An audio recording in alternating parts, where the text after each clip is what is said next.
listo, doctor, puede usted empezar. Sí. Buenas tardes. Estamos en el curso de lecturas literarias hispanoamericanas, ¿no? Como su nombre lo indica, es un curso en el cual leemos textos de nuestra literatura hispanoamericana, es decir, de cualquiera de los países donde se hace literatura en español, ¿no? En la clase pasada nos centramos en el desarrollo del famoso poema, emblemático poema del siglo XIX, Martín Fierro, de José Hernández, y de él tenemos en nuestro material de lectura dos capítulos, ¿no? El primero de los cuales, de la primera parte, corresponde a especie de arte poética del gran cantor, ¿no? Que establece o afirma esa, diríamos, libertad de cantar, ¿no? De dar voz para poder, a través de las payadas, a través de las estrofas, dar cuenta del modo de vida, dar cuenta de cómo los gauchos fueron explotados en su propia sociedad, ¿no? Cómo realmente no se les tuvo en cuenta en la construcción de la República Argentina, se les empleó para matar a los indios, se les marginó,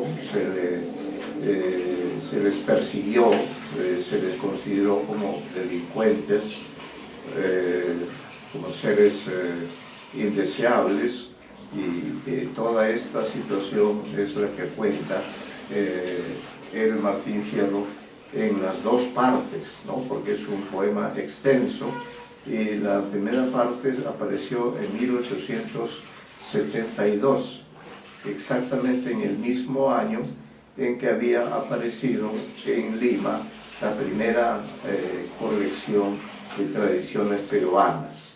Es decir, que estas dos grandes obras del siglo XIX aparecieron por primera vez en el mismo año, en 1872. Martín Fierro en la Argentina, en Buenos Aires, y a su vez las tradiciones peruanas de Ricardo Palma en Lima.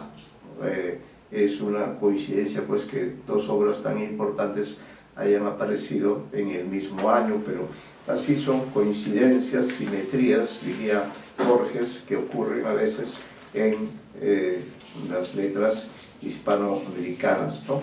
La realidad peruana es otra, mejor dicho, la literatura de Ricardo Palma es una literatura que tiene que ver con la evocación de las diferentes épocas de la historia peruana, incluso desde los tiempos prehispánicos, ¿no? Pasando por todo el pasado colonial, hasta llegar a la República y llegar incluso hasta la propia vida de Ricardo Palma, que a veces en ciertas tradiciones él también es personaje, ¿no? Es un recuento totalizador, tiene su equivalente, diríamos, en los comentarios reales de el Inca Garcilaso de la Vega, porque las tradiciones peruanas son una especie de gran mural sobre la sociedad peruana desde sus inicios prehispánicos. Es verdad que en esos famosos relatos que son las tradiciones peruanas, diríamos que hay un mayor énfasis en el periodo colonial, ¿no? Especialmente, desde el momento de la conquista, todos esos siglos coloniales que él aprovecha para recrear, ¿no? Y a propósito de ello, por ejemplo, Ricardo Palma se interesa muchísimo por los diferentes personajes que habían participado en la conquista del Perú, entre ellos nada menos que el demonio de los el demonio de los Andes, como se llama, a Francisco de Carvajal. Entonces lo que hacía Palma en realidad es una gran labor, porque leyó todas las crónicas que se habían escrito desde los tiempos coloniales, ¿no? En ese sentido fue muy importante la lectura que él hizo de todas estas crónicas, y allí fue descubriendo diferentes episodios, luego los transformaba, ¿no?, narrativamente, le sacaba la sustancia narrativa, le ponía un párrafo histórico generalmente. Así es, señorita Alejandra Apaza, acá estamos haciendo una especie de recuerdo de lo que hicimos en la clase anterior. Decíamos que en la clase anterior nuestras lecturas literarias han sido... Buenas tardes, señorita.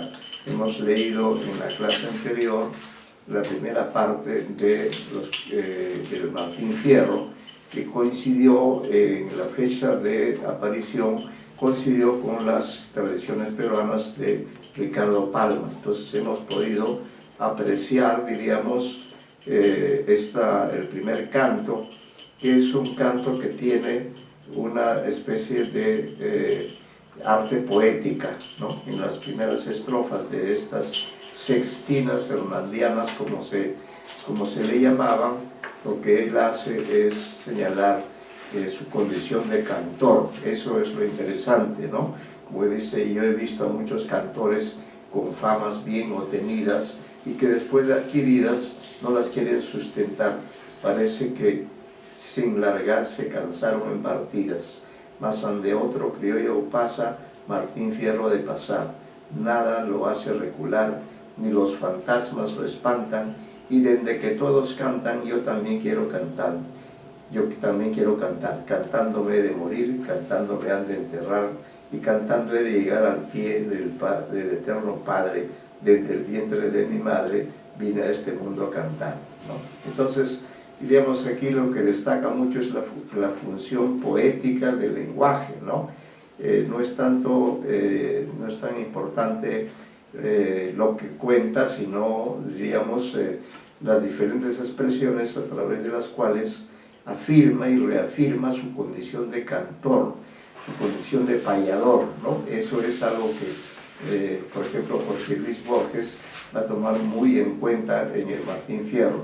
Martín Fierro es sobre todo un cantor, un gaucho que canta su vida, ¿no?, que canta sus tragedias, que emplea muy bien el lenguaje, este lenguaje poético, que tiene sobre todo una función poética, además de una función representativa, apelativa, metalingüística, porque además está hecho en un lenguaje muy especial, que es el lenguaje de los gauchos, que es un lenguaje, diríamos, que es diferente a la norma estándar. Acá lo que prima es la oralidad. Él transforma muchas palabras, las dice de otra manera, las dice de forma incorrecta, pero es que así hablan los gauchos, ¿no? Entonces el gaucho, como dice, no es un cantor letrado, es un cantor que ha adquirido el arte de cantar, así como ocurre también con, por ejemplo, con los decimistas, ¿no? Los decimistas son una especie de improvisadores, ¿no? Una suerte de improvisación, porque tienen un gran oído para captar cómo debe construirse la décima. De la misma manera, este cantor, que es el Martín Fierro, ha aprendido el arte de cantar en la vida de gaucho que tuvo. Seguramente contendía también, es decir, competía con otro gaucho, y entre los dos gauchos se comunicaban mediante estas sextinas, y ese diálogo entre uno y otro cantor se llama la payada, ¿no? Hay algunos momentos en que eso ocurre, pero eso es un poco más adelante, ¿no? En nuestro material, señorita Apaza, tenemos en la página 32 el segundo canto, ¿no?, que entra ya más, ya no tanto no deja, por supuesto, de haber poesía, a mi modo de ver, pero él entra más ya a contar la vida del gaucho, ¿no? A partir del canto 2 comienza él a contar su tragedia, ¿no? La tragedia que vive él por ser un hombre marginado de la sociedad argentina, por ser un hombre al cual el Estado no ha protegido, sino más bien lo ha utilizado para una serie de acciones favorables para la construcción de la realidad argentina, que en el siglo XIX estaba en pleno proceso de modernización, porque recuerde usted que Argentina es un país enorme, inmenso, pero que no tenía mayormente población. Entonces es un país europeizado, ¿no? El gaucho estuvo en este territorio desde los inicios de la conquista, probablemente sean ellos descendientes de los primeros conquistadores, pero se adoptaron a este modo de vida en la pampa con el caballo, con la guitarra, con la payada, se adaptaron a esta vida nómade, ¿no? Es decir, que había ahí bastante ganado, y ese ganado pues ellos lo beneficiaban, lo cantaron, y vivían aproximadamente en cierta paz con los indios, ¿no? Los indios más bien eran violentos y atacaban a las poblaciones mestizas o blancas, ¿no? Atacaban en estos fenómenos que se llaman los malones, ¿no? Eso está contado, por ejemplo, en La cautiva de Esteban Echeverría.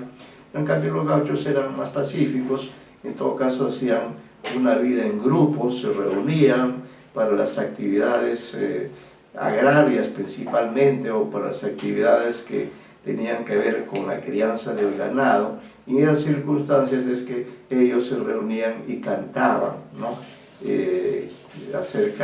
O hablaban acerca del modo de vida que tenían. Eso es lo que ocurre, por ejemplo, en este canto número 2, y yo lo voy a leer y usted le podrá hacer algún comentario, ¿no? O que usted también, si gusta, puede leer. Ha leído en el curso anterior, de manera que voy a permitirme leer yo, pero podemos ir haciendo un comentario, tomando en cuenta que este segundo canto que hemos transcrito entra ya a hablar de la vida del gaucho, ¿no?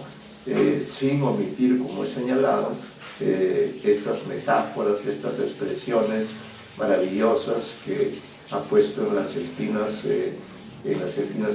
hernandianas, y donde, como ya hemos señalado, él utiliza las sextinas con rimas, ¿no?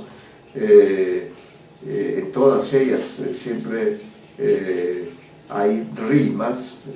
La rima, vamos a reconocerla otra vez, aquí en la página 32, por ejemplo, tenemos que en la sextina, en la estrofa de 6 versos, el primer verso siempre está libre, el verso 1 está libre, en cambio el verso 2 rima con el verso 3 y con el verso 6, ¿no? Y a su vez el verso 4 rima con el verso 5. Entonces ya este es un sistema estrófico que maneja muy bien el cantor, siempre deja libre el primer verso, que no rima con ninguno, en cambio el segundo rima con el tercero, el cuarto con el quinto, ¿no? Y el sexto rima con el tercero. Esa es la rima que usted puede advertir, que usted puede descubrir si se pone a analizar, ¿no? Entonces vamos a leer esta parte, estas estrofas del canto 2, que ahí me gustaría que usted señale, diríamos así, el aspecto poético, que es lo que le parece el canto número 2, en qué aspecto señala, de qué manera nos permite conocer cómo vive el gaucho y cómo se expresa, ¿no? Y qué finalidad, diríamos, qué intención tiene en esas estrofas, ¿no? Comenzamos con la lectura en la página 32. Comienza él diciendo, ya después de haber establecido su condición de cantor, de payador, después de haber dicho una y otra vez que él no es un cantor letrado, ahora en esta segunda estrofa, siempre utilizando la sextina hernandiana, siempre utilizando ese tipo de estrofa, él comienza a cantar, a contar en este caso su vida, ¿no? Dice así: ninguno me hable de penas, porque yo penando vivo, y nadie se muestre altivo, aunque en el estribo esté, que suele quedarse a pie el gaucho más advertido, ¿no? Entonces ya en esta estrofa, por ejemplo, está manifestando que vive, dice, yo penando vivo, y nadie se muestre altivo, aunque en el estribo esté, que suele quedarse a pie el gaucho más advertido. Es decir, él practica una suerte de actitud de coherencia, una actitud de tener cierto equilibrio en la vida, de no pensar que tiene todas las de ganar, sino que le puede fallar algo, ¿no? Nadie debe mostrarse altivo, aunque en el estribo esté, que suele quedarse a pie el gaucho más advertido. Es decir, puede ocurrir que nosotros pensamos que ya alcanzamos la meta y sin embargo no hemos alcanzado la meta. Entonces sigue también el texto teniendo una función apelativa, es decir, le da consejos al lector, que puede ser otro gaucho o puede ser otra persona, le da consejos. Dice, por ejemplo, en la segunda estrofa dice: junta experiencia en la vida, hasta para dar y prestar, quien la tiene que pasar entre sufrimiento y llanto, porque nada enseña tanto como el sufrir y el llorar, ¿no? Está dando su testimonio de esta vida dura que tiene el gaucho. Y ahora empieza, diríamos también, a hablar del ser humano, ¿no? Habla con imágenes muy bonitas, dice: viene el hombre ciego al mundo, y eso es verdad, nacemos ciegos, ¿no?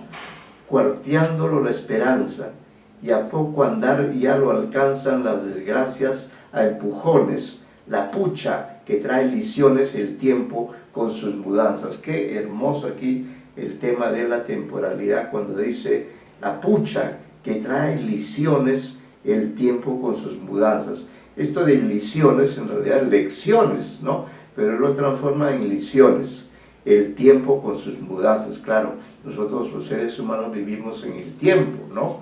Y es en el tiempo donde nos ocurren las desgracias, los percances que tenemos, porque el tiempo siempre está cambiando, incluso desde el punto de vista, diríamos, del clima. Por ejemplo, ahora estamos en un invierno bastante duro, bastante frío, y estamos sometidos a ese clima, ¿no? Por eso dice que el ser humano está pues sometido al cambio, a las mudanzas. Dice: yo he conocido esta tierra en que el paisano vivía y su ranchito tenía y sus hijos y mujer. Era una delicia el ver cómo pasaba sus días. Acá en esta estrofa lo importante es que él cuenta la vida feliz del gaucho, como hubo un tiempo en la antigüedad o en los tiempos pasados en que él tenía una vida más agradable. Dice: yo he conocido esta tierra en que el paisano vivía y su ranchito tenía y sus hijos y mujer. Era una delicia el ver cómo pasaban sus días, ¿no? Dice, entonces, ahí comienza a contar cómo es el día del gaucho. Dice: entonces, cuando el lucero brillaba en el cielo santo y los gallos con su canto nos decían que el día llegaba, a la cocina rumbeaba el gaucho, que era un encanto. Ve que es lindo todo esto que dice, a la cocina rumbeaba. Rumbear es caminar, ¿no? Es decir, cuando uno se levanta, el primer lugar al que iba el gaucho era a la cocina, el gaucho, que era un encanto. Y sentado junto al fogón a esperar que venga el día, al cimarrón le prendía, ¿no? Hasta ponerse rechoncho, mientras su china dormía tapadita con su poncho. Miren qué otra imagen tan bonita cuando se refiere a su pareja, a su mujer. Dice, mientras su china dormía tapadita con su poncho, ¿no? Así una vida muy austera, muy campesina, muy elemental, pero que para ellos era la felicidad. Y dice, apenas la madrugada empezaba a colorear, los pájaros a cantar y las gallinas a apiarse, era cosa de largarse cada cual a trabajar. Qué bonito, ¿ve? La ética del trabajo, ¿no? Que utilizar el día en trabajar, dice, que apenas la madrugada empezaba a colorear, los pájaros a cantar y las gallinas a apiarse, era cosa de largarse cada cual a trabajar. Y dice luego, este se ata a las espuelas, se sale el otro cantando, uno busca un pellón blando, este un lazo, otro un rebenque, y los pingos relinchando los llaman desde el palenque. Los pingos son los caballos, ¿no? Entonces se está hablando justamente de esta vida en la que ellos utilizan el caballo como su principal elemento para poder desplazarse, por eso están muy vinculados a esta vida del campo, el caballo, dice los pingos relinchando, lo llaman del palenque. El que era peón domador enderezaba el corral ante el animal bufidos que se las pela, y más malo que su abuela se hacía astillas el bagual, ¿no? Es decir, había diferentes oficios dentro de los gauchos. Uno era un peón, dice, no dice un peón, sino un peón domador enderezaba el corral ante el animal bufido que se las pela, y más malo que su abuela se hacía astillas el bagual. Es decir, ahí un gaucho está entrenado en domesticar, en domar a los animales para poderlos luego utilizar. Luego dice, y allí el gaucho inteligente, en cuanto al potro enriendó, los cueros le acomodó y se le sentó enseguida, que el hombre muestra en la vida la astucia que Dios le dio.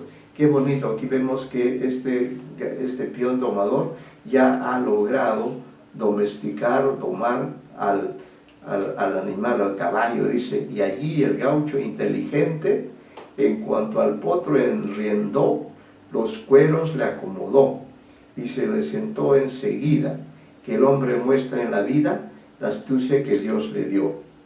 Y en las playas corcoviando pedazos hacía el sotreta, mientras él por las paletas le jugaba las lloronas, y al ruido de las caronas salía haciéndose las gambetas, ¿no?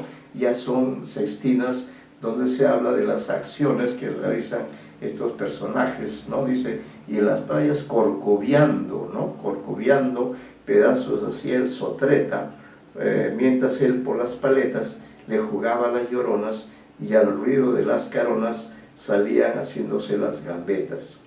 A tiempos, dice él, evocando esta época de oro, a tiempos, si era un orgullo ver jinetear un paisano. Cuando era gaucho vaquiano, aunque el potro se volviase, a ayudarles a los peones, caiban muchos comedidos, ¿no? Habla de cómo se ayudan en ciertas circunstancias. Cuando ocurre algo, ahí están para ayudarse, ¿no? Dice, eran los días del apuro y alboroto para el hembraje. El hembraje es las mujeres, ¿no? Para preparar los potajes. No dice para preparar, sino para preparar los potajes y obsequiar bien a la gente. Y así pues muy grandemente pasaba siempre el gauchaje, ¿no? Está hablando de esa época bonita, de esa época en que ellos eran independientes, eran pobres, pero tenían autonomía para hacer el modo de vida al que estábamos acostumbrados desde hace seguramente quizás siglos, ¿no? Dice, venía la carne con cuero, la sabrosa carbonada, mazamorra bien pisada, los pasteles y el buen vino, pero ha querido el destino que todo aquello acabara, ¿no? Estos versos son fundamentales porque aquí indica que ese tiempo de felicidad del gaucho ha llegado a su fin, y dice, pero ha querido el destino que todo aquello acabara, ¿no? Estaba el gaucho en su pago con toda seguridad. En su pago quiere decir en su casa, ¿no? Estaba el gaucho en su pago con toda seguridad, así dice, seguridad, pero aura barbaridad. La cosa anda tan fruncida que gasta el pobre la vida en huir de la autoridad. Observe estos dos versos que dice, los tres versos, la cosa anda tan fruncida que gasta el pobre la vida en huir de la autoridad. Es muy bonito esto de la cosa anda tan fruncida, ¿no? Como acá en estos momentos en la ciudad de Lima también la cosa anda tan fruncida que gasta el pobre la vida en huir de la autoridad.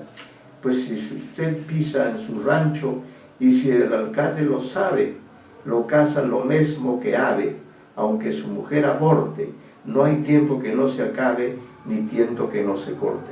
Es verdad, ¿no? En cuanto al tiempo podemos decir nosotros los seres humanos que no hay tiempo que no se acabe, es decir, nuestra vida se va a acabar en algún momento, ¿no?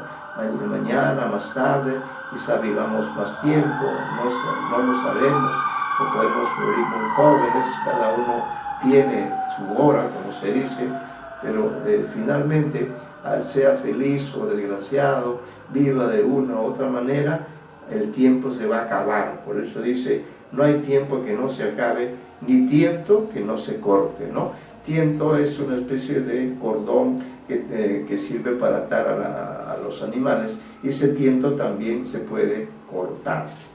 Luego dice, y al punto de ese por muerto, si el alcalde lo golea es, lo atrapa, ¿no? Pues ahí nomás le apea con una felpa de palos, y después dicen que es malo el gaucho si los pelea, y el lomo le hinchan golpes y le rompen la cabeza, y luego con ligereza lo amarran codo con codo, y pa' el cepo lo enderezan. Ahí comienzan sus desgracias, ahí principia el pericón, porque ya no hay salvación, y que usted quiera o no quiera, lo mandan a la frontera o lo echan a un batallón. Así empezaron mis males, lo mismo que los de tantos. Si gustan, en otros cantos les diré lo que he sufrido, después que uno está perdido, no lo salvan ni los santos, ¿no? Entonces, este es el segundo canto, donde el cantor, el payador, ha entrado pues a contarnos cómo después de tener una vida tranquila, una vida sosegada, una vida agradable, dentro de su pobreza fundamental, dentro de su austeridad, de pronto esta vida también se termina y cae en manos de la autoridad. No sé si tiene usted un comentario sobre este segundo canto del Martín Fierro, que seguramente usted ha seguido con la lectura. ¿Algunas ideas que quiera usted destacar? ¿Algunos detalles que quiera señalar? Sí, profesor.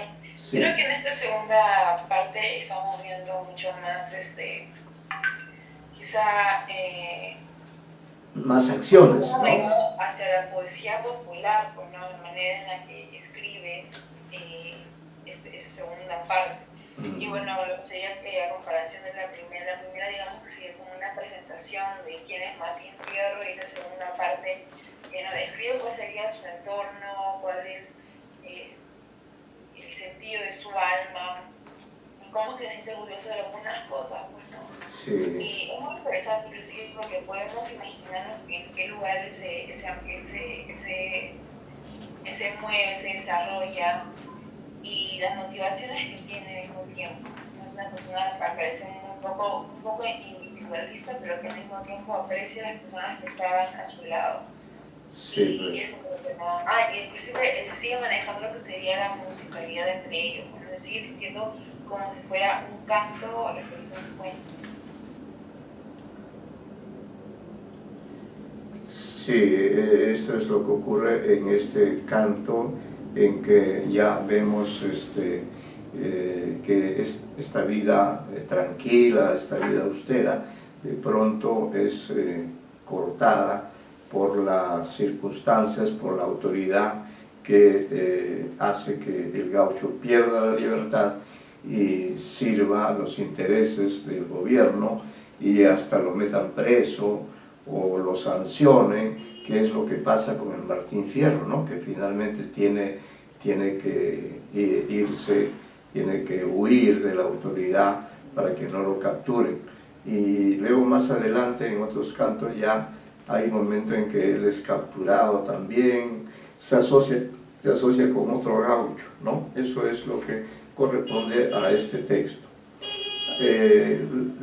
Luego usted, claro, puede seguir leyendo el Martín Fierro. ¿Usted ha leído todo el Martín Fierro? No, profesor. Ya, en todo caso ahí tiene usted, para la próxima clase voy a tratar de traer una edición, porque con esa edición vamos a hacer un trabajo filológico de estas dos estrofas que hemos leído, ¿no? Porque hay muchas expresiones que necesitan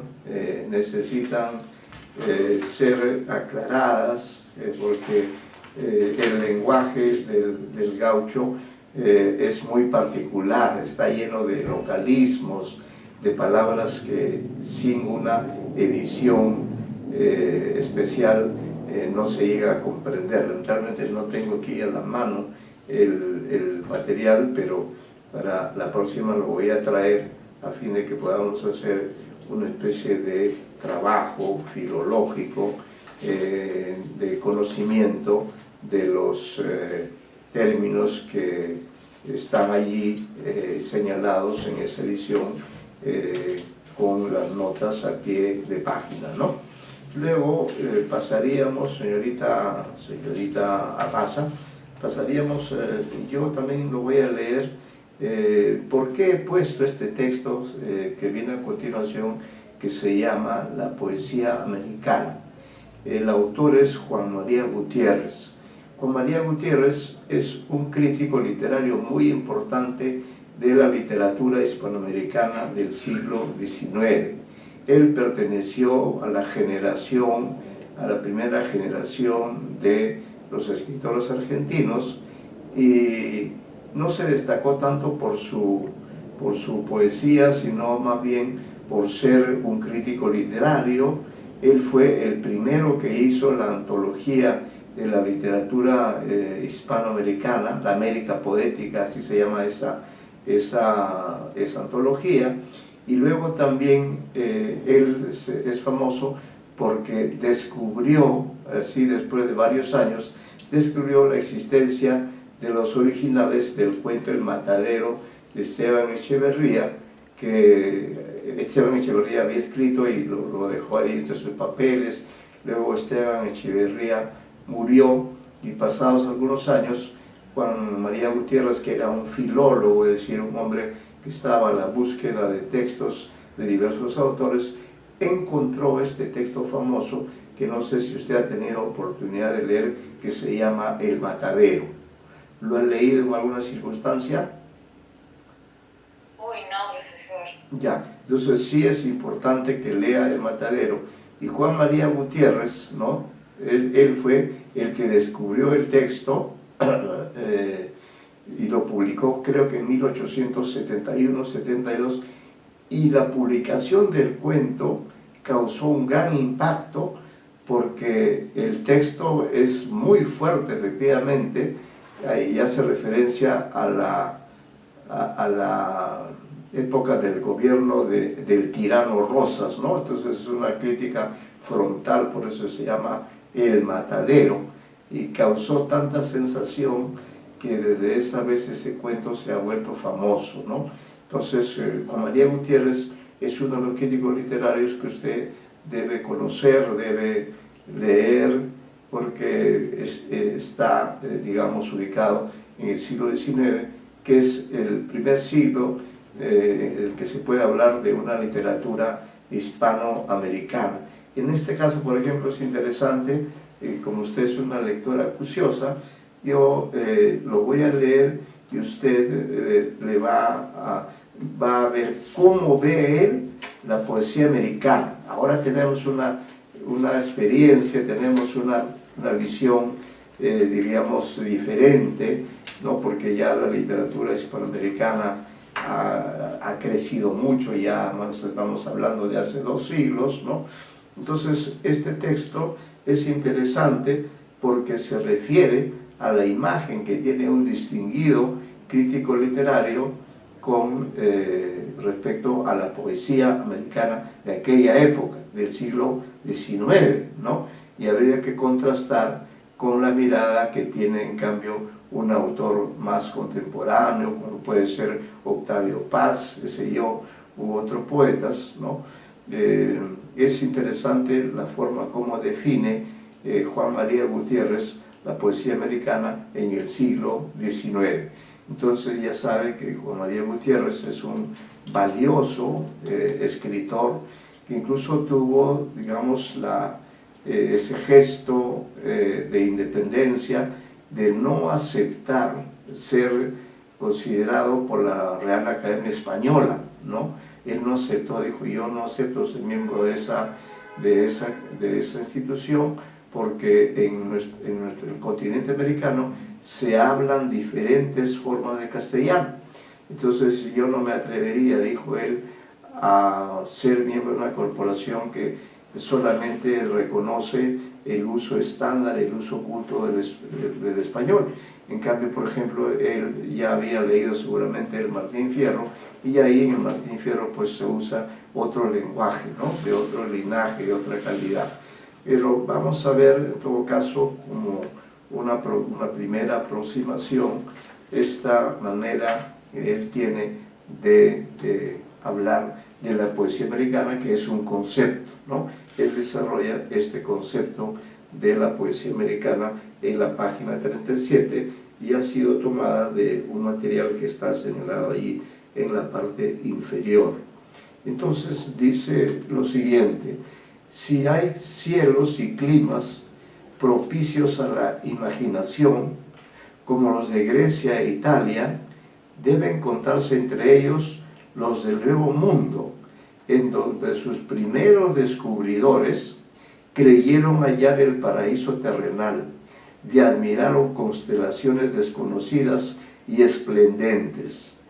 No solo el mundo material se agrandó con el hallazgo de América, sino que tomó con creces la fuerza intelectual del hombre, a quien vemos desde fines del siglo XV desplegar mayor inventiva y audacia.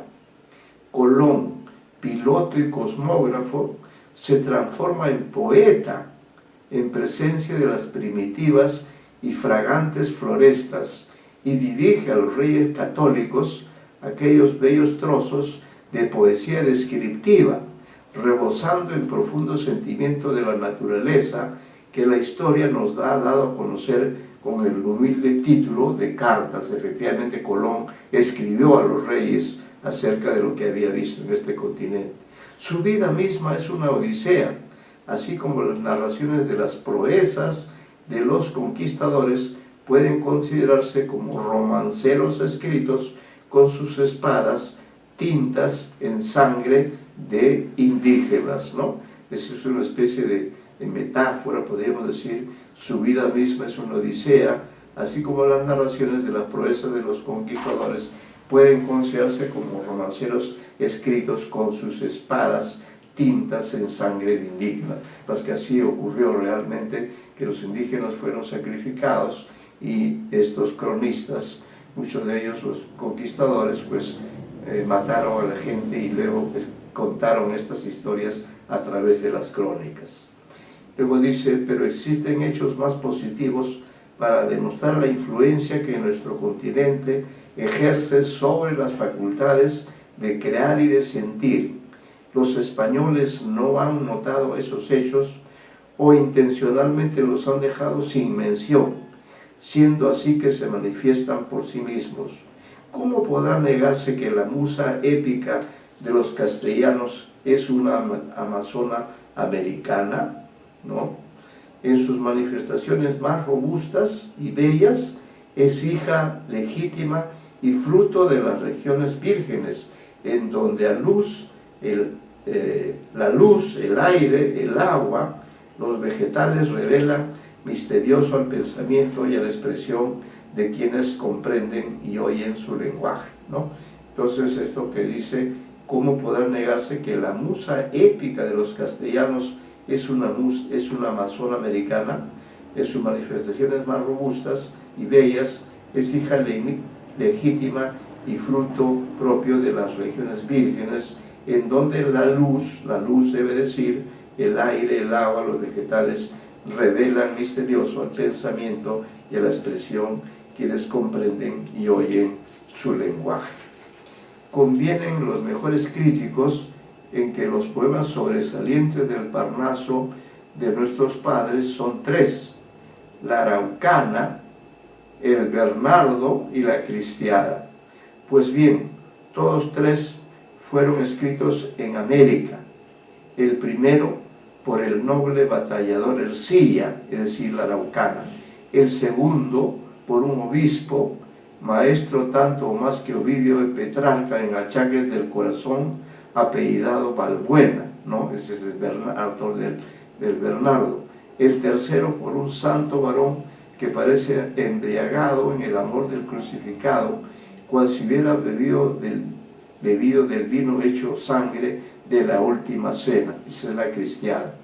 En estas tres producciones, observe usted, la Araucana, el Bernardo y la Cristiada, ¿no? En estas tres producciones resalta sin esfuerzo el sello impreso por el lugar en que fueron concebidas. Las octavas de Ercilla resuenan como clarines de guerra y pintan caracteres inquebrantables y hechos de bravura y de patriotismo dignos de los hijos jamás tomados de las selvas y breñas de Arauco. La impetuosa fantasía de Balbuena corre con extremada libertad en sus cantos y complicados episodios a remedio del magnífico desorden con que la naturaleza sembró los bosques de ceibas y desató los tortuosos torrentes sobre el suelo de las Antillas. Y bajo la apacible atmósfera de la ciudad de los reyes, ¿qué otras inspiraciones que las del amor y de la caridad pudieron despertar en las sensibles entrañas del padre Ojeda? Antes que la civilización cristiana penetrase en América, era ya muy estimado en ella el talento poético, ¿no? Es verdad, en la época prehispánica ya existía literatura, lo dice el propio Garcilaso de la Vega en sus comentarios reales, cuando señala que en esa sociedad del Tahuantinsuyo existían poetas, arabicus, ¿no? Entonces dice acá, algunos príncipes mexicanos difundieron las máximas de la moral y oraron su esplendor decaído y celebraron los primores de la naturaleza bajo las formas de la poesía. El hombre arabicus, con que se distinguían los bates durante el reinado de los incas peruanos, significaba en lengua de los mismos inventor, ¿no? Los arabicos, probando así que exigían de sus cantores el ejercicio de la más alta facultad del espíritu humano. La voz de los arabicos, según el testimonio de Garcilaso, se alzaba en los triunfos, en las grandes solemnidades del imperio, y sus poesías, como la historia, estaban destinadas a perpetuar el recuerdo de las hazañas y de los acontecimientos nacionales. Mas no por eso estaba encerrada exclusivamente la poesía en aquellos emporios de civilización antigua. Las tribus indómitas que inspiraron los cantos de Ercilla tenían su jempín, nombre expresivo que significa dueño del decir. Ve qué bonita expresión, dueño del decir, y que conviene perfectamente a los poetas de Arauco, estando a la opinión de uno de sus más afamados cronistas. Quienes adoraron al astro del día como una de sus primeras divinidades, debieron experimentar el entusiasmo que distingue al poeta, ayudándose para expresarlo de las imágenes pintorescas propias de los idiomas primitivos. Por esa razón es que, según los viajeros en América y sus numerosos historiadores y sus numerosos, se repite, disculpe, casi no hay una tribu, ya more en las llanuras o en las montañas, que no posea sus varones inspirados y su poesía más o menos rústica. Cuando la lengua de Castilla se arraigó en la parte meridional de nuestro continente, sus hijos enriquecieron a la madre patria, comillas, dice, no menos con los tesoros de sus suelos que con sus aventajados talentos que fecundiza un sol ardiente y desarrolla una naturaleza grandiosa y magnífica, ¿no? Ahí abajo hay una cita. Ellos cantaron en el habla de Mena, poeta español del siglo XV, y de León, Fray Luis de León, gran poeta lírico, ¿no? No con ruda zampoña, sino con lira grave, Lope de Vega, Laurel de Apolo, ¿no? Y muchas y muy lozanas hojas de Laurel de Apolo dejó caer un monstruo de los ingenios españoles sobre sienes americanas.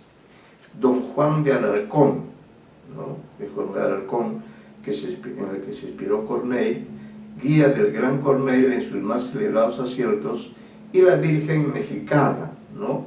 Que es Sor Juana Inés de la Cruz, de quienes extensamente nos hemos ocupado, no son los únicos nombres gloriosos del Parnaso americano en la época colonial.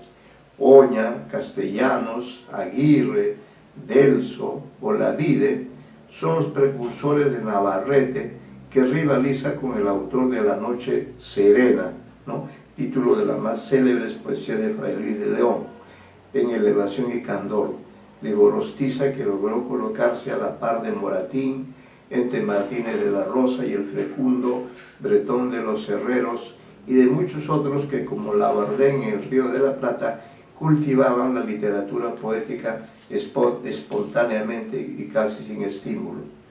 Por entonces el sonido de las liras americanas se perdía entre el grande concierto de las españoles. El hilo del agua, por decirlo así, se engolfaba sin dejar huella en el mar, a cuyo alimento contribuía.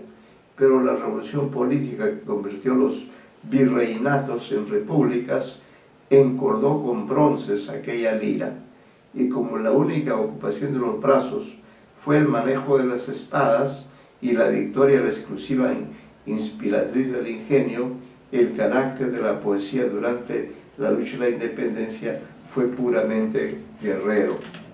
Entonces canta Fernández Madrid al padre de Colombia y a los libertadores de Venezuela, López entona su himno imperecedero, Olmedo eterniza el nombre de Junín a par del suyo, y muchos otros entusiastas y nobles siguen el carro de la victoria hasta el término de su carrera.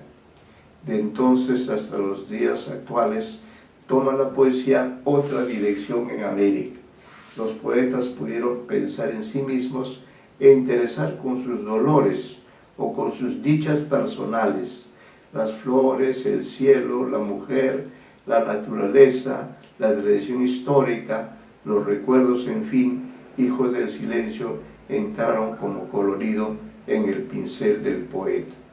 Aquellos mismos que antes cantaron a los héroes, cantan a las rosas o vierten en lengua maternal las descripciones de Delille o los pensamientos de Pope. Pesado traduce a David y se inspira en los sagrados libros. Varela, infatigable atleta poético, traduce a Horacio y muere con la Eneida en la mano, esforzándose por continuar la versión de este poema. Todos nuestros escritores en verso han respetado religiosamente las conveniencias de la decencia y de la moralidad, y cada uno ha podido escribir al frente de sus producciones estas palabras de un vate de la antigüedad. Sacerdote de las musas, canto para las almas inocentes y puras. La trivialidad no tiene sentido en la lírica americana. Sus notas son levantadas y nobles, como son grandiosos los objetos de la naturaleza que la inspiran. El cinismo y las provocaciones a la risa, propias de las literaturas achacosas y artificiales, se buscaron en vano entre los buenos versos firmados por nuestros poetas. esta distinguida calidad puede explicarse por sus antecedentes personales, pues los más de ellos se educaron para el foro, se sentaron en las asambleas legislativas, representaron a sus gobiernos en países extranjeros, los presidieron a veces y siempre pertenecieron al movimiento político o a la administración de sus respectivas repúblicas, ¿no? Entonces acá tenemos este texto de Juan María Gutiérrez, de críticas y narraciones, que nos da pues una visión, ¿no? Por supuesto, una visión general, una visión global de cómo surgió la naturaleza americana, la poesía americana, como consecuencia de la llegada del idioma español. Pero también se aclara que antes que llegue el español, antes que lleguen los españoles, en este continente sí había poetas, tanto en la civilización incaica como en la civilización mexicana, ¿no? Eso es algo que hay que considerar. Entonces, no sé qué le ha parecido este texto, qué podría usted decir respecto de este texto, la poesía americana. ¿Algún comentario?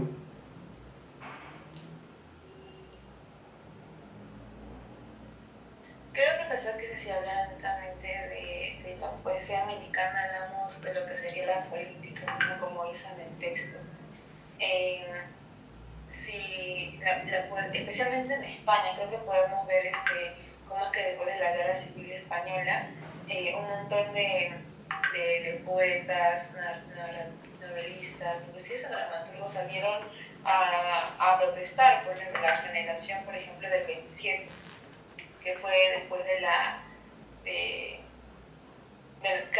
Civil Española, y cómo se querían buscar un nuevo sentido a España, a la poesía española americana. Así que creo que de esta manera la poesía tiene un gran conocimiento dentro de la literatura por su carácter contestatario. Así que creo que sería un pequeño comentario por ahora.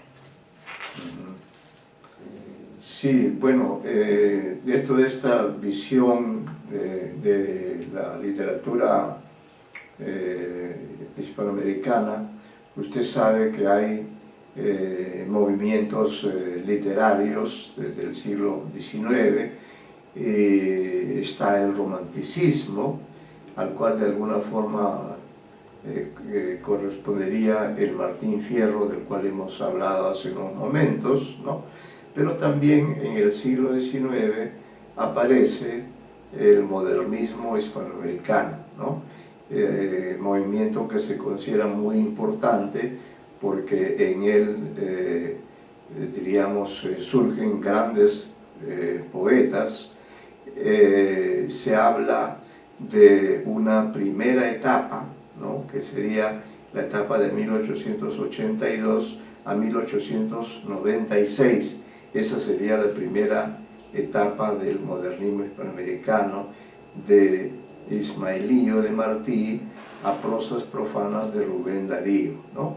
Entonces el modernismo es un movimiento muy importante, aunque también se señala que el modernismo, diríamos, de alguna forma es una renovación de la propia literatura en español, tomando en cuenta otros modelos, entre ellos el modelo de la literatura francesa, por ejemplo, ¿no?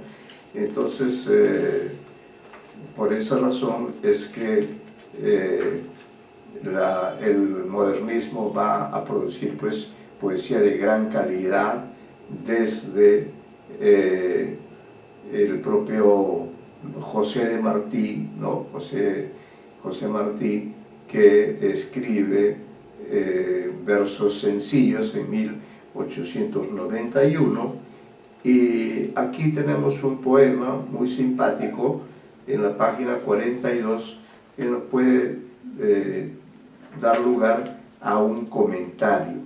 No sé si usted lo quiere leer, señorita Apaza, en la página 42, este verso número 5 en Romanos. Luego A ver si usted le hace un pequeño comentario, porque los textos que vienen son así, textos breves. A ver qué le sugiere la lectura de este poeta modernista.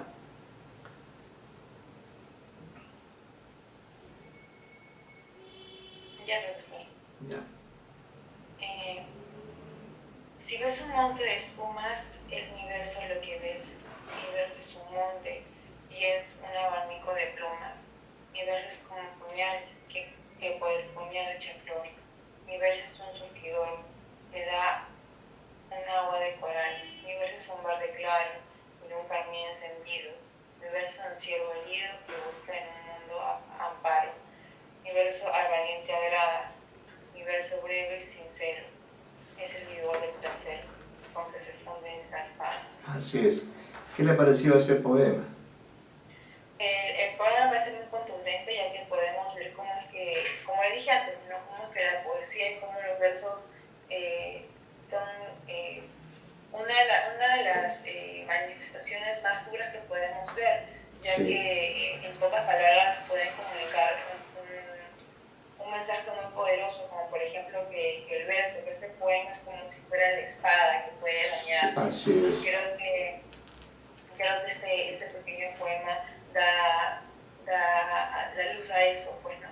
Que el poema, un pequeño poema de los mismos poetas puede ser muy contestatario para la época, depende de todo ello.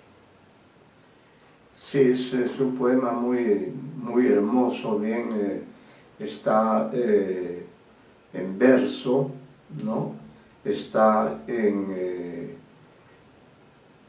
con rima, es decir, es una forma tradicional, pero a través de este poema se expresa una riqueza, se compara al verso con un puñal, dice: mi verso es como un puñal que por el puño echa flor. Qué bonito. Mi verso es un surtidor que da un agua de coral. Mi verso es de un verde claro y de un carmín encendido. Mi verso es un ciervo herido que busca en el mundo amparo. Qué hermosas imágenes. Mi verso al valiente agrada. Mi verso breve y sincero es del vigor del acero con que se funde la espada, ¿no? Entonces allí tenemos, bueno, otro de los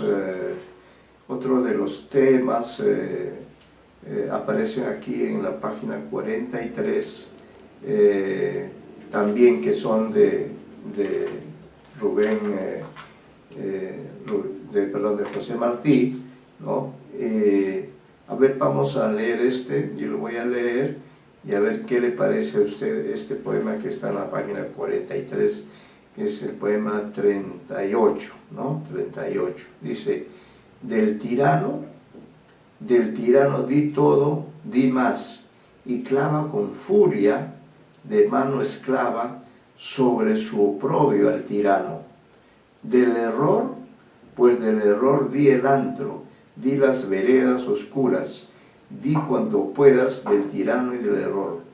De mujer, pues puede ser que mueras de su mordida, pero no empañes tu vida diciendo mal de mujer. ¿Qué le parece este texto? Creo que podemos ver dos temáticas, como este pequeño poema puede dividirse en dos, como de que se tiene que evidenciar los errores de un gobierno tiránico, bueno, cómo es que no deberíamos quedarnos callados ante las injusticias. Claro. Y que netamente no podemos hablar de las injurias de una mujer, ya que sería algo deshonroso. Eso es lo que me hace pensar este poema. Claro.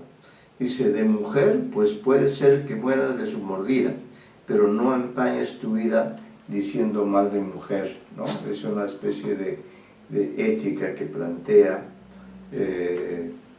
Luego, sobre el tema de la amistad, tiene este poema muy bonito que dice: tiene el leopardo un abrigo en su monte seco y pardo.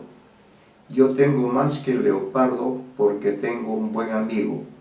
Duerme como en un juguete la mushma en su cojinete, de arce del Japón. Yo digo, no hay cojín como un amigo. Tiene el conde su abolengo, tiene la aurora el mendigo, tiene ala el ave. Yo tengo allá en México un amigo. Tiene el señor presidente un jardín con una fuente y un tesoro en oro y trigo. Tengo más, tengo un amigo, ¿no? Es el tema de la amistad. Y luego tiene usted este fragmento en prosa, que me gustaría que usted haga un pequeño comentario en este fragmento en prosa, que está en la página 44, que dice esto, ¿no? Esto es algo que dice, me parece que es también José Martí, efectivamente, quien dice estas palabras, tratando de interpretar el espíritu de su época. Dice, y es que en América está ya en flor la gente nueva, que pide peso a la prosa y condición al verso, y quiere trabajo y realidad en la política y en la literatura. Lo hinchado cansó, y la política hueca y rudimentaria, y aquella falsa lozanía de las letras que recuerdan los perros aventados del loco de Cervantes. Es como una familia en América, esta generación literaria, que principió por el rebusco imitado y está ya en la elegancia suelta y concisa, y en la expresión artística y sincera, breve y tallada, del sentimiento personal y del juicio criollo y directo. El verso para estos trabajadores ha de ir sonando y volando. El verso, el hijo de la emoción, ha de ser fino y profundo, como una nota de arpa.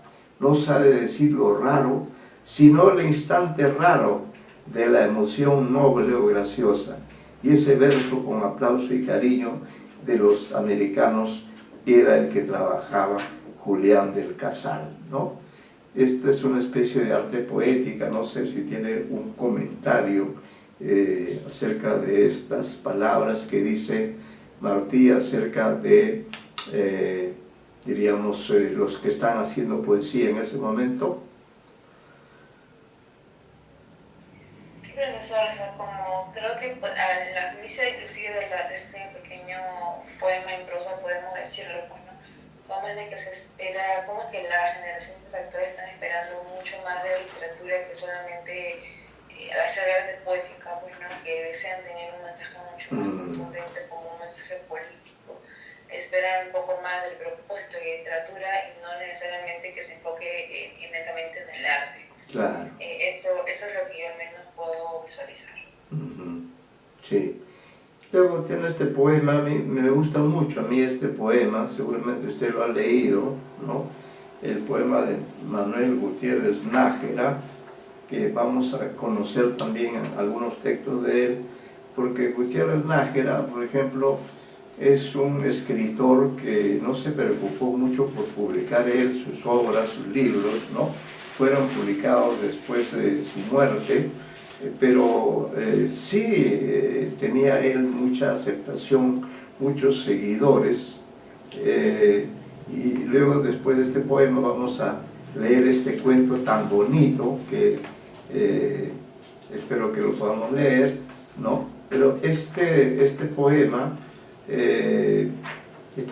me encanta y me gustaría que usted le haga un comentario porque es un poema extraordinario, es una especie de arte poética también, que dice lo siguiente, ¿no?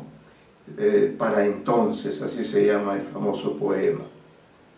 Quiero morir cuando decline el día, en alta mar y con la cara al cielo, donde parezca sueño la agonía y el alma un ave que remonta el vuelo.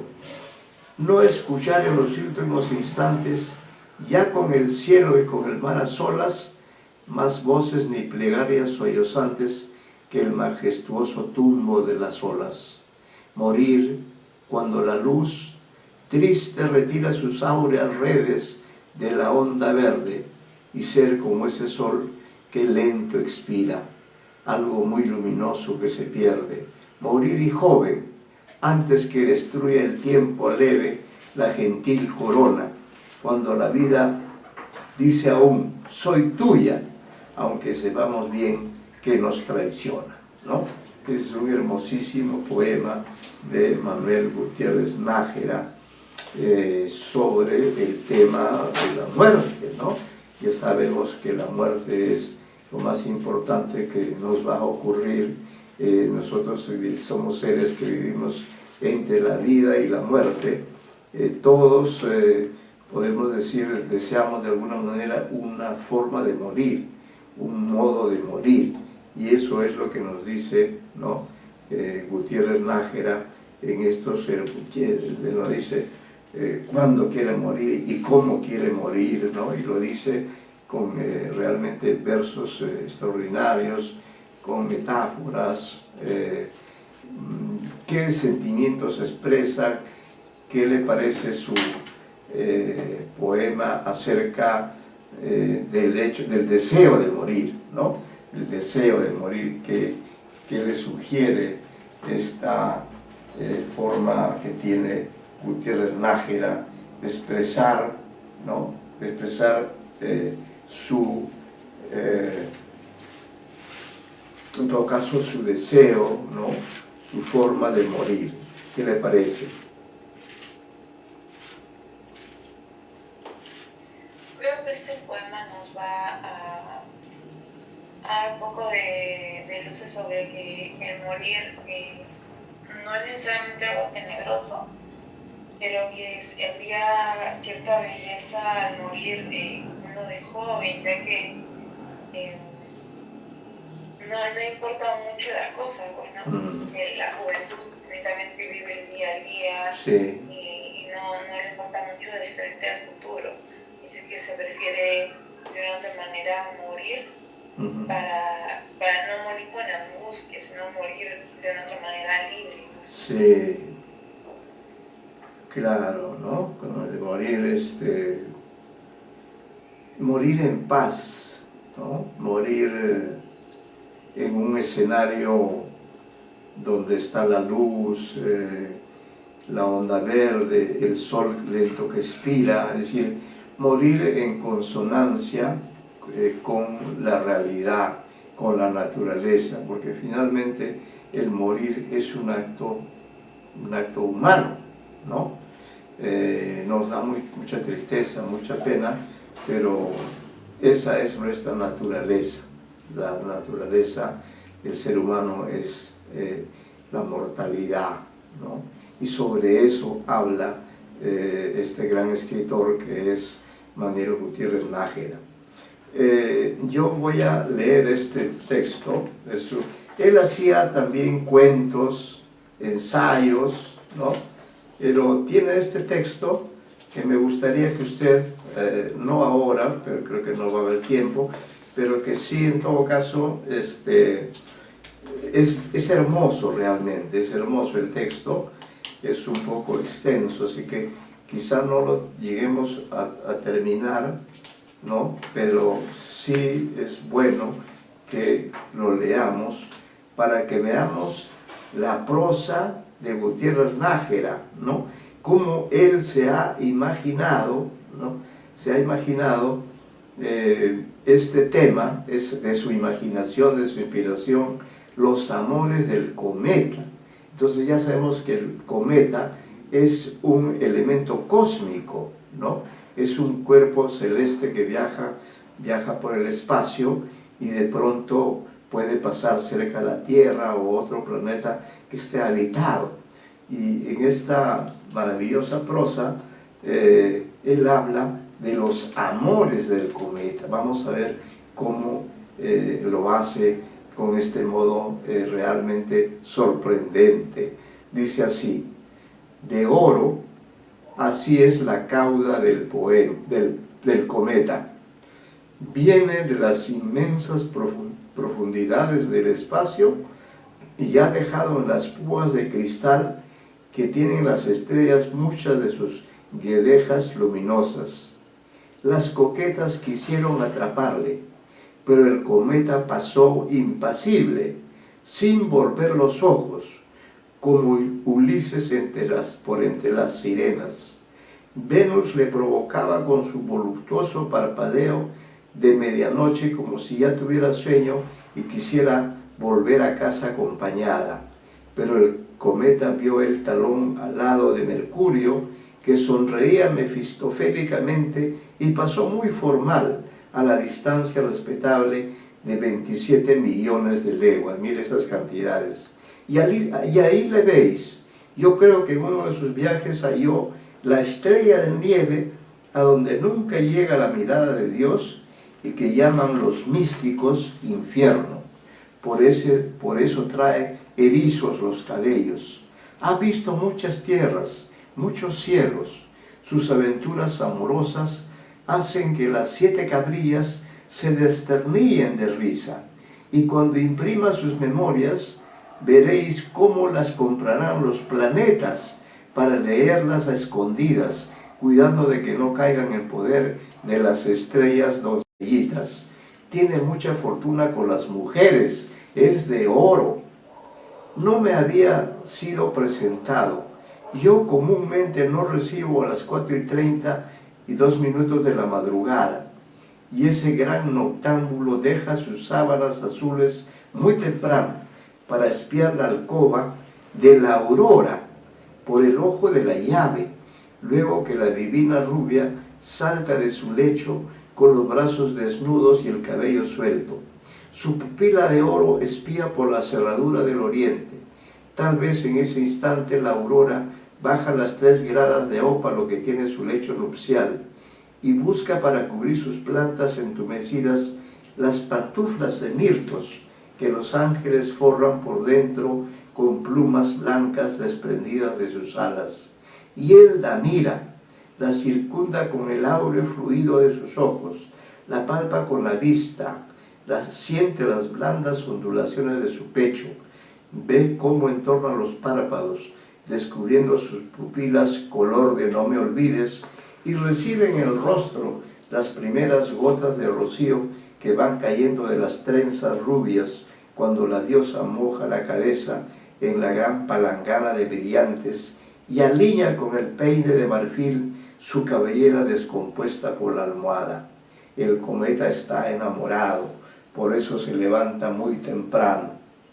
Cuando los diarios anunciaron su llegada, yo dudé de su existencia.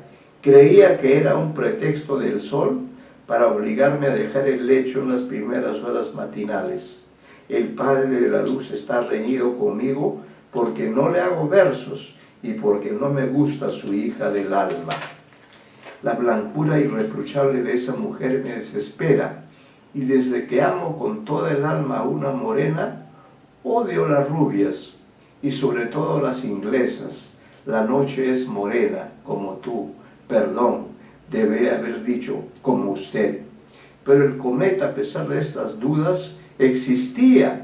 Un sacerdote que va a decir su misa antes del alba le había visto.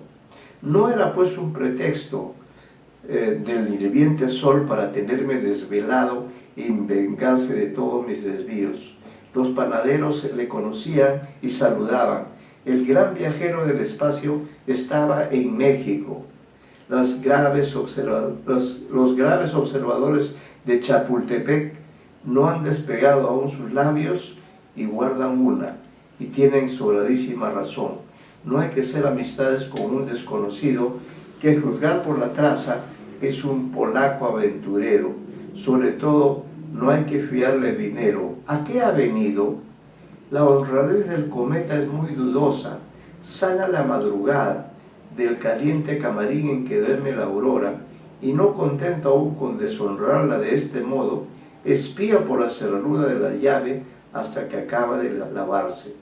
Yo no sé si la aurora es casada, pero séalo o no, la hora a que el cometa sale de su casa no habla muy alto en pro de su reputación.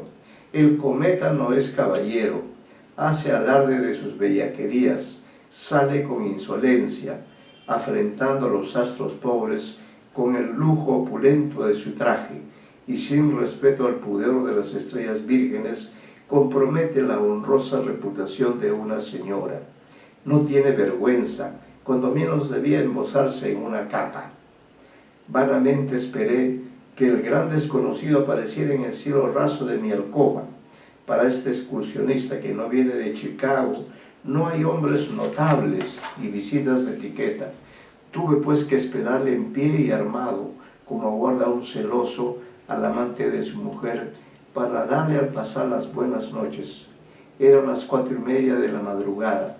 Las estrellas cuchichearon entre sí detrás de los abanicos y algo como un enorme chorro de champán arrojado por una fuente azul se dibujó en oriente.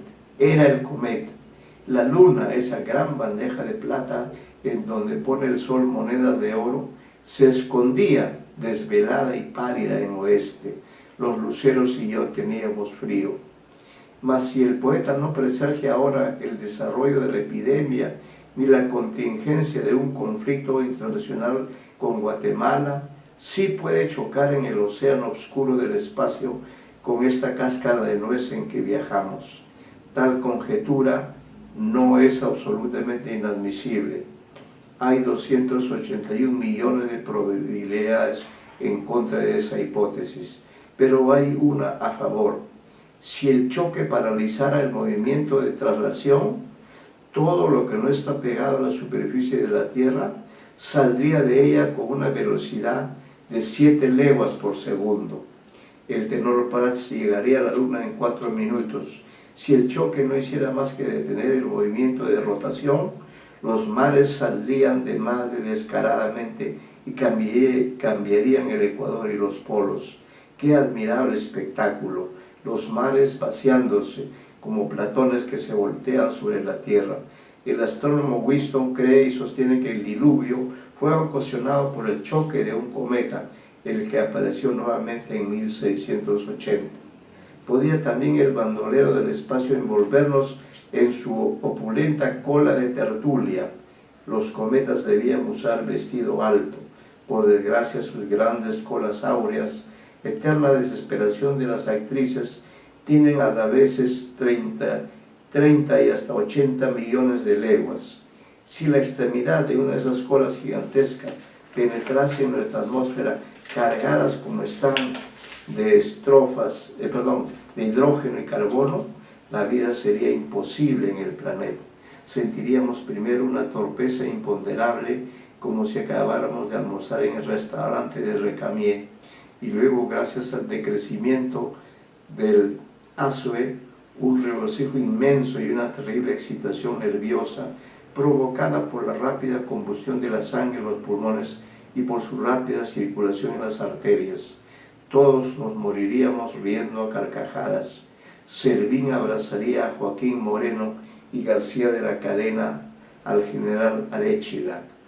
Pero ¿quién piensa en ese horrible fin del mundo, oh vida mía? El olor de las rosas dura poco y el champán se evapora en impalpables átomos si le dejamos olvidadizos en la copa. Nuestro cariño vuela a donde van las notas que se pierden gimiendo en el espacio. Mañana tú tendrás canas y yo arrugas. En tus rodillas saldrán contentos tus chicuelos. Descuida, tenemos tiempo para amarnos porque el amor dura muy poco. Cierra de noche tus balcones para que no entre muy temprano la luz impertinente de la aurora y procura que duermas tu previsión para que no adivines los desengaños y las decepciones que nos trae por venir. El mundo está viejo, pero nosotros jóvenes.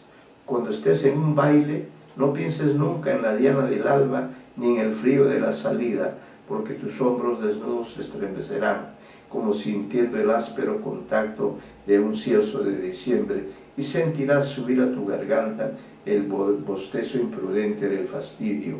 La esperma brilla, y hay mucha luz en los espejos, en los diamantes y en los ojos.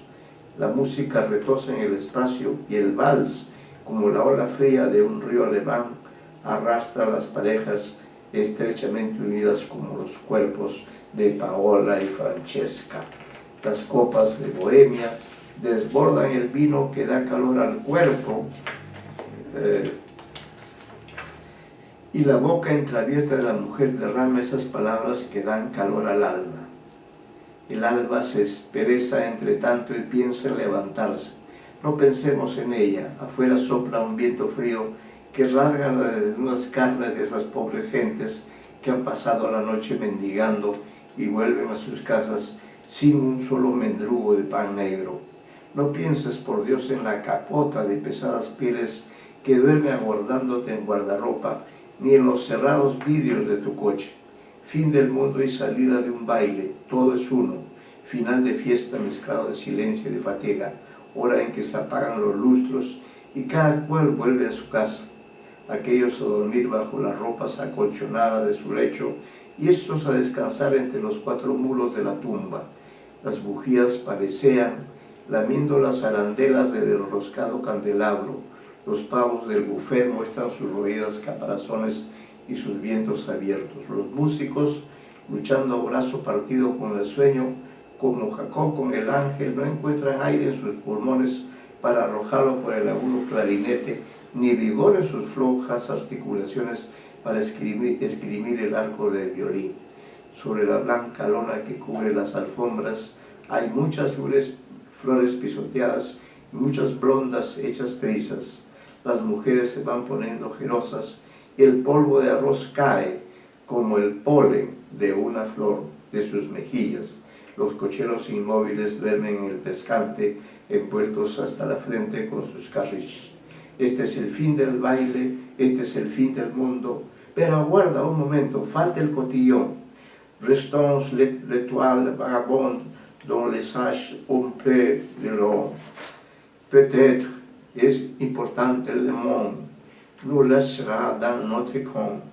El cometa no viene a exterminarnos. Sigue agitando su cabellera merovingia ante la calva respetable de la luna y continúa sus aventuras dosjuanescas. Tiende a Marte una estocada y se desliza como una anguila por entre los anillos de Saturno.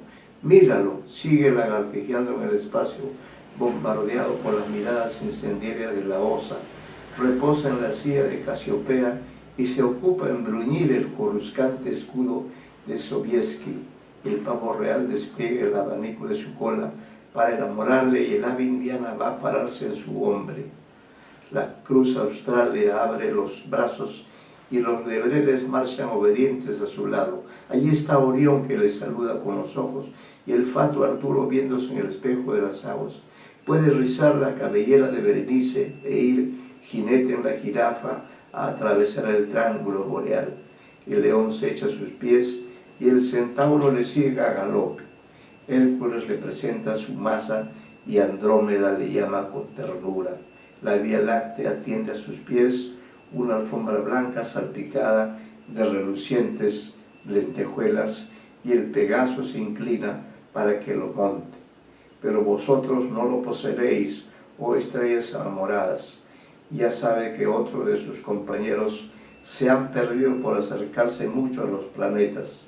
Como los hombres cuando se enamoran se han casado, perdieron su independencia desde entonces y hoy gravitan siguiendo una cerrada curva o una elipse. Por eso huye y esquiva, vuestra rey es de oro, es de la aurora. Miradle cómo espía a su rubia amada por la brillante cerradura del oriente. El cielo empieza a ruborizarse, ya es de día, las estrellas se apagan en el cielo y los ojos que yo amo se abren en la tierra, ¿no? Entonces ahí tenemos pues este texto que se llama Los amores del cometa. Como usted ve, es muy lírico, muy fantástico, muy imaginativo, pero este es el tipo de prosa que desarrolla Gutiérrez Nájera, aunque también tiene cuentos de otro tipo, ¿no? Pero en todo caso quería que usted aprecie esta prosa, esta imaginaria fantasía que crea Gutiérrez Nájera para nosotros, ¿no? Bueno, allí nos vamos a quedar y continuamos la próxima semana a partir de esta página en la que estamos, que es la página 52. ¿Ah? Gracias, señorita Apasa. Muy buenas tardes. Gracias, profesor. Hasta luego. Hasta luego, señorita.